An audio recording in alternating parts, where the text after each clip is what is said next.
Alright guys, so this is just to start my first car review here. I'm doing it on my BMW 118i M Sport. It's a 69 plate, so later end a 2019, so it is the new shape.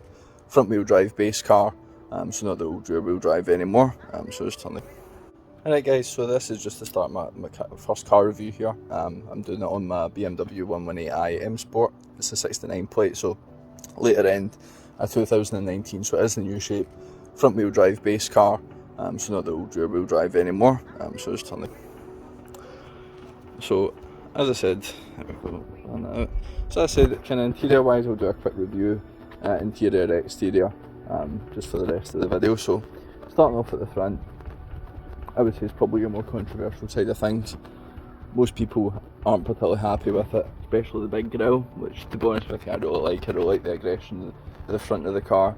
Only thing maybe missing would be a front splitter, a bit more aggressive. Obviously you do get that on the 135, but obviously for yourself, if you wanted to add something on, you can do. A lot of good parts out there that you can get for the front of the car, but as it stands at the moment, I think it's a very aggressive looking car. Really nice from the front in my opinion. Kind of moving on to the side of the car. So this one you've got the 19-inch, and these are the grey alloys, so these come with the M Sport Plus pack. They are an optional extra. With your M Sport you do get the blue brake calipers as standard though, so that's quite nice. But those wheels in particular, they are with the M Sport Plus pack. Kind of looking down the side of the car, as I say again, very nice looking car I think. It's probably one of your best angles from here. And then kind of round onto the back, again very aggressive back look, back of the car even, and you've got that kind of one single exhaust pipe, and in fairness it is quite a big exhaust pipe, kind of in comparison to my hand there, and I think it's about 100 mils, so it's quite a big exhaust pipe for what it is. And again, this is the 118i as you can see there, and then round the other side obviously much the same, no real difference there. With your M Sport Plus pack you do get the spoiler on there, so that's one of the kind of telltale signs along with those wheels. And then if we open up the car, with that, kind of moving on into the interior, you've got things like your extra stitching here on the seat belts that come with the M Sport Plus. So it's kind of wee things that you get with that, to be honest with you. They're pretty much cosmetic, there's no performance side of things.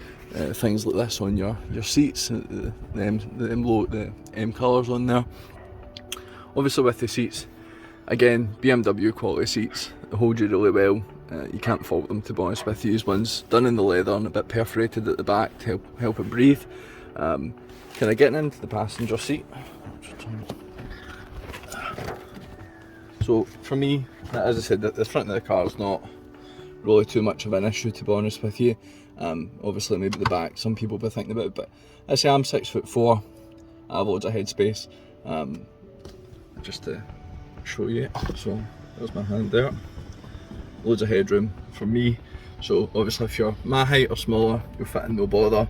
Same with the driver's seat. You can actually get the driver's seat a wee bit lower, so I think you can anyway. You can get it a wee bit lower, so you do feel like you're sitting lower and driving a kind of sportier car than you might be. I'm gonna look at the rest of the interior here. Obviously we've got the dash cam there. Doesn't come with the car, you will need to buy one of them yourself, I'm afraid. But this one here, we've got the 8-speed automatic gearbox. I prefer it, to be honest with you, over the manual. I'm not really a big fan of manuals these days. Just close this door. Not a big fan of manuals these days. With this one, again, optional extra, and the automatic gearbox is an optional extra. With this one, you do have the wireless charging pad. Now this normally does have a wee cover that kind of goes over this section of it. Now with my phone, I've got quite a big phone. I've got the Samsung S10 Ultra, so it's quite a big phone. It doesn't actually fit in there when you've got that cover on, but you can actually just pop it out. I'll just put it inside the armrest, and your phone fits absolutely fine.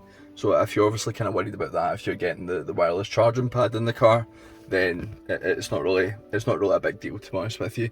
Although you might like to not have to remove a bit from it, it does actually give you the option to do that. It's not something you have to force off or anything like that. Obviously here you've got your iDrive system. So this is the most recent iDrive system. You do get all your updates. There's an app you can install, which is your My BMW app. So you can get all your updates through that and then download them onto the car. You don't need to go to your dealership or anything like that. And you have your controls for that down here, along with this wheel that you can turn as well. This is also touch sensitive, so in certain cases you can actually write letters on here as well. If you much prefer doing that to just selecting the letters. But as I say, if we go to controls here, you can see your media here, so you can access your radio, Bluetooth, Spotify, and you can also mirror your screen.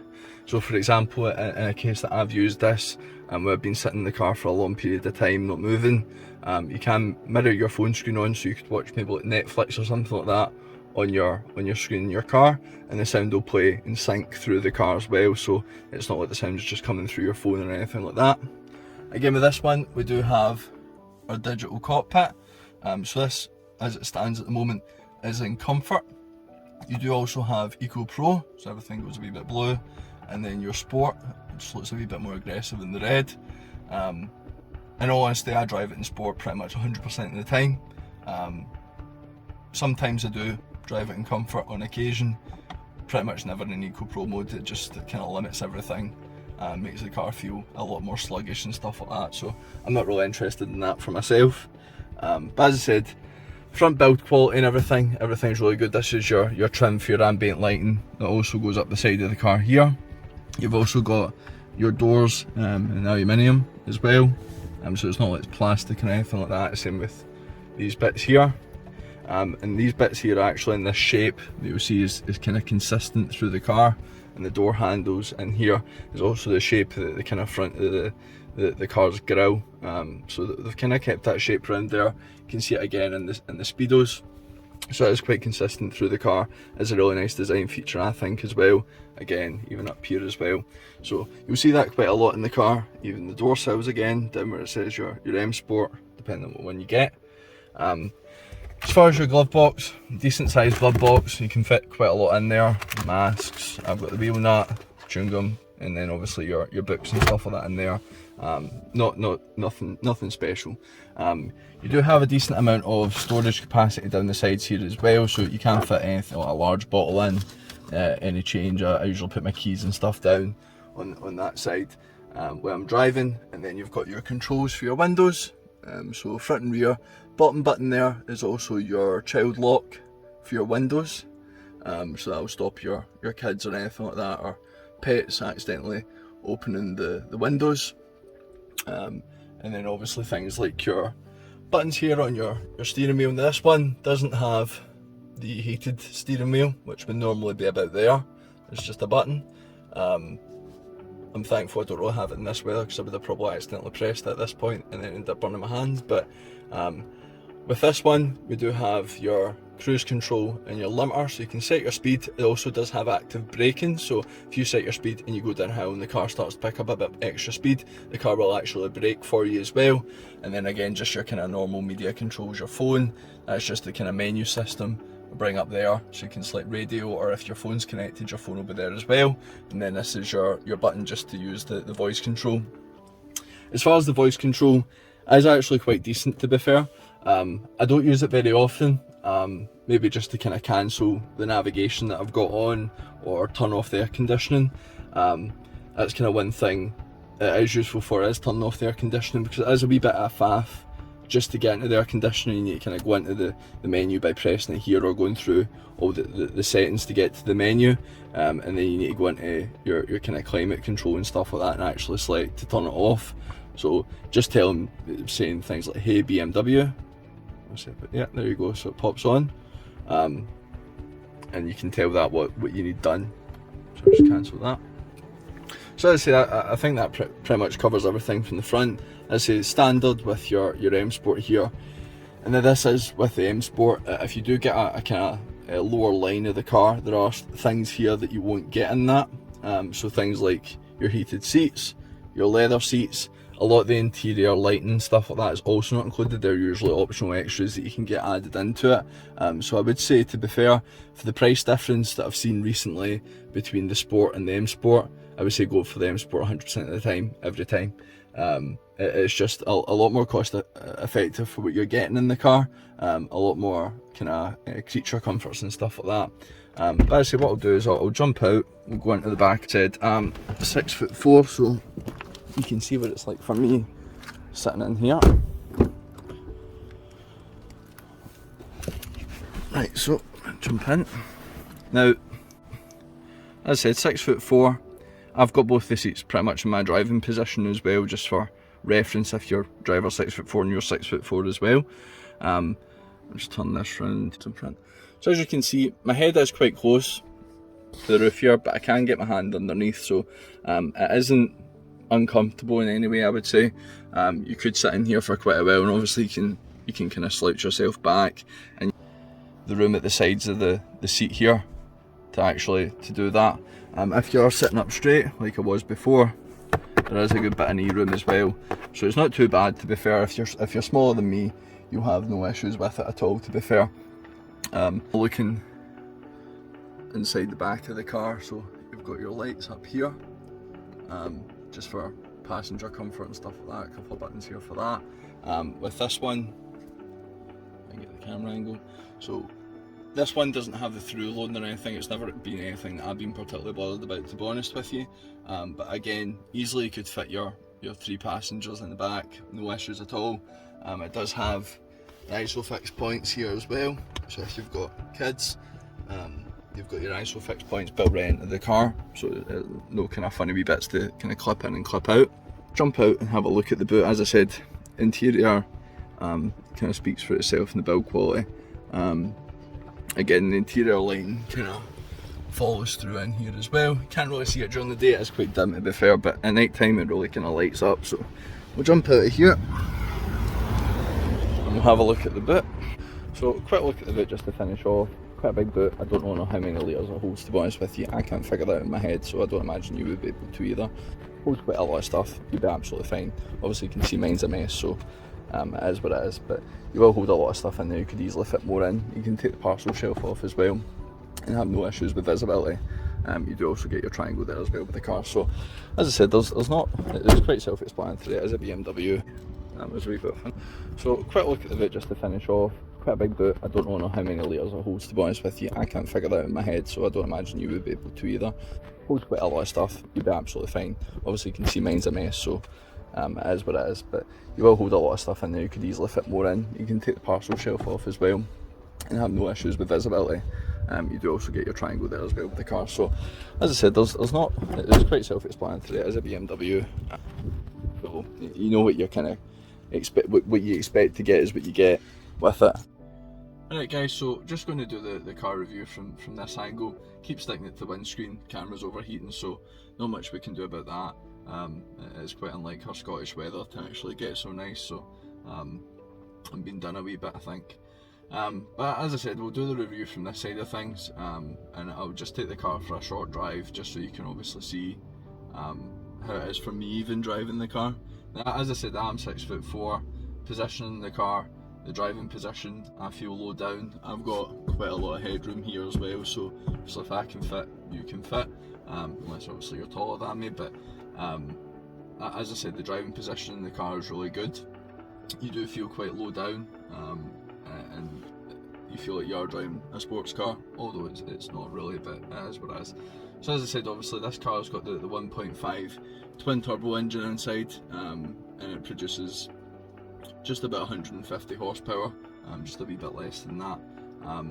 This one's got the automatic gearbox, so this is an 8-speed automatic gearbox in here, and with that obviously you get the kind of sharper gear changes, so it does make the car feel a little bit faster.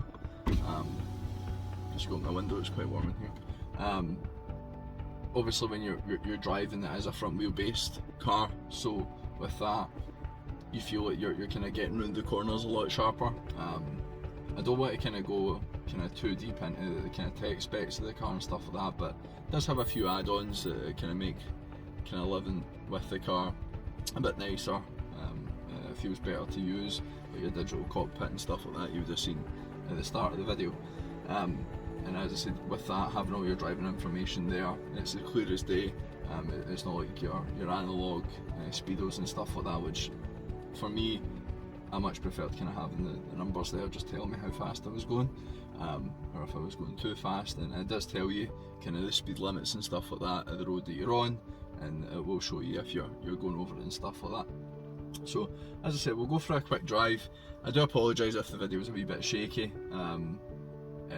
It's, as I said, my phone's kind of just stuck to the passenger side window just now, so on a wee mount, so it might just be a wee bit shaky, but as I said, we'll go with it, and we'll see, we'll try and maybe get a wee bit of spirited driving in. But just start the car up there. As you might notice, as I said, it doesn't make too much noise, to be fair.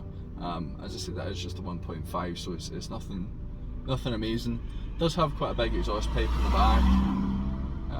It's a diesel Audi. It does have quite the big exhaust pipe in the back, as I said, so it does make a decent noise. So I'll give it a wee rev. I'm not really sure if you'll be able to hear it, to be honest with you, but we'll go for it. So as I said, it doesn't make that bad a noise. It is actually okay for what it is. So, but anyway, as I said, I'll get on with the kind of driving side of things. So, as I said, it's got things like your auto handbrake, so when you do kind of pull up to a stop, you just press down on the brake and it'll automatically put the handbrake on for you. And the same goes for when you're kind of pulling off, you just put your foot in the accelerator, it will drive off.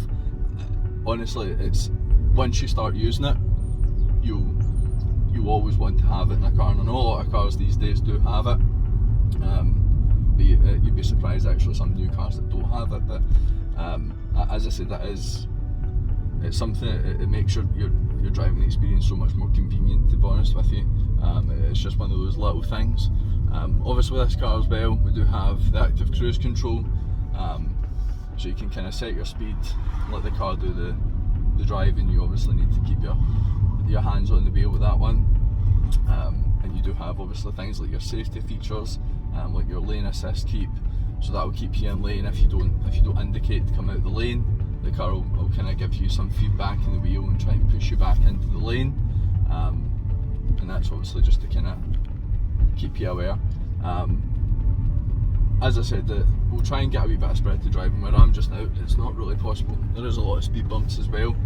As I say, I do drive the car in sports mode most of the time, so that's what it's in just now. The suspension is a wee bit more stiff. As I say, it gives you that wee bit more of a sporty feeling, I think. Makes the steering a wee bit heavier.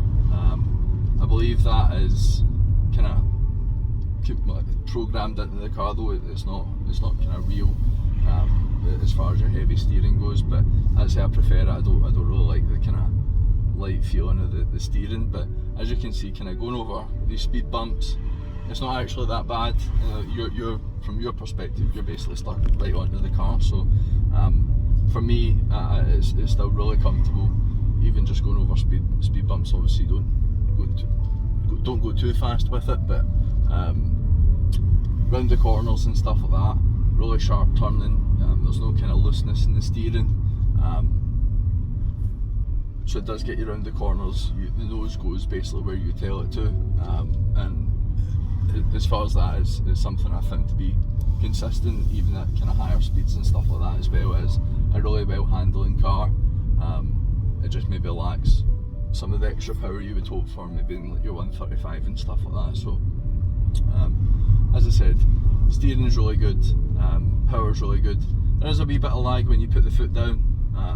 I'll try and show you that a wee bit later, if I can get out of the place I'm in just now. But as I said, there's a wee bit of lag, wee bit of turbo lag when you put the foot down. It's kind of to be expected, to be fair. I would say it's not exactly a performance car or anything like that.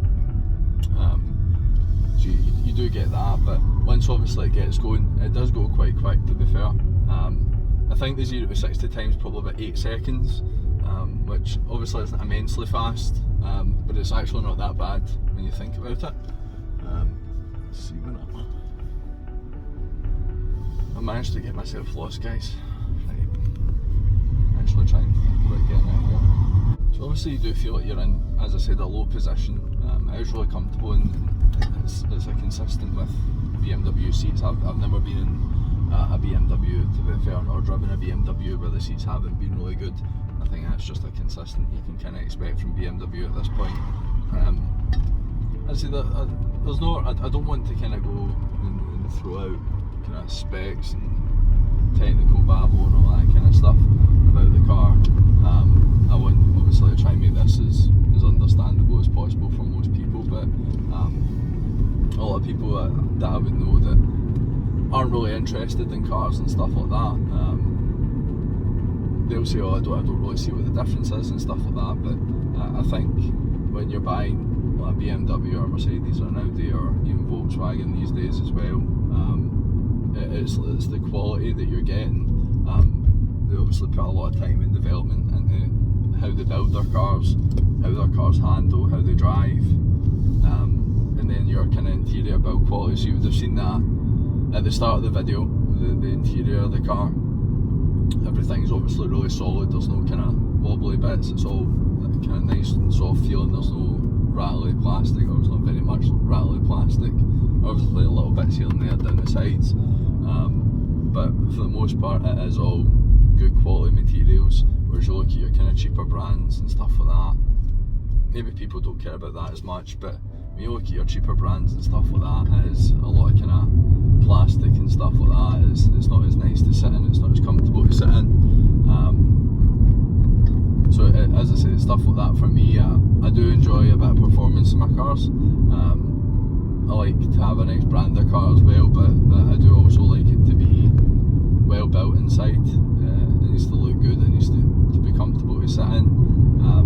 I wouldn't buy a car just because it's really fast or anything like that. It has to have the whole package for me. So as I said, with kind of everything that's in this car, it is a fantastic overall package, this car.